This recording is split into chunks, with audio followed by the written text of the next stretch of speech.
everyone, today I'm going to show you how to make a really great enclosed side seam that's extremely comfortable to wear. There's no raw edges kind of tickling your side. Everything is enclosed and hidden, and it looks great on the inside as well as the outside. Today I'm going to show you on the Pindakaas, and I didn't do this shoulder. We're just going to focus on one side for today. And so far I have sewn the side seams on the main and the lining. I've sewn along the neckline, around the arm side. I've clipped the curves, turned it out, and pressed it. And so it is ready to go for this next step. And it does not matter if you turn the bodice inside out like this or if it's right side out. This part does not matter at all. I will show you what would look right side out. But you just flip the main print away like that.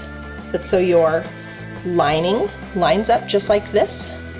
Kind of flip that piece out of the way. And then you simply just pin the lining to the lining. When you get to this intersection, you want to make sure that everything lines up. So if you can see the main print and the main print and the lining to the lining, and then those underarm seams line up perfectly. And if they don't, now is the time to adjust and wiggle things around.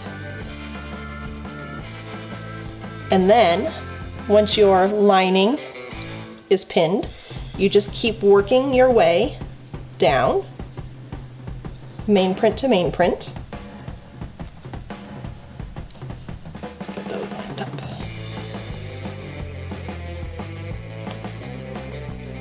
And then we take this. So I wanted to show you on the Pindakaas, because this back section is not very big.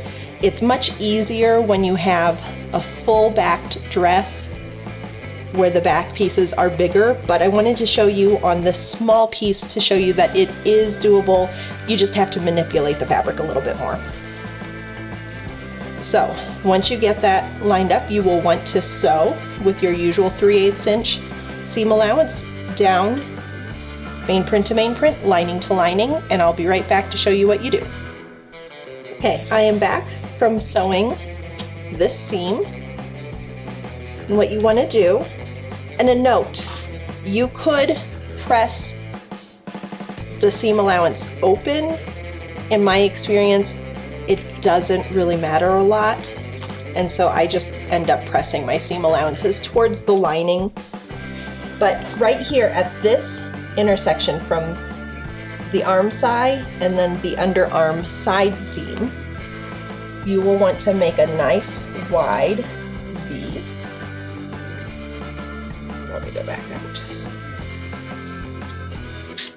Where the V point is right at that intersection. And what this does is it reduces bulk. That's so when it's on, it lays much flatter, and I can show you. So now all you have to do is open up and flatten everything out again. And look how nice that lays flat. And I can show you on the lining side. Everything is enclosed, everything is contained when you sew the bodice to the skirt. You will have no raw edges on your bodice, and it just really kind of ups your sewing game and elevates your sewing craft. And that is a really easy way to make a side seam. All you would need to do is press this flat, that's how everything lays a little flatter, and you are good to go.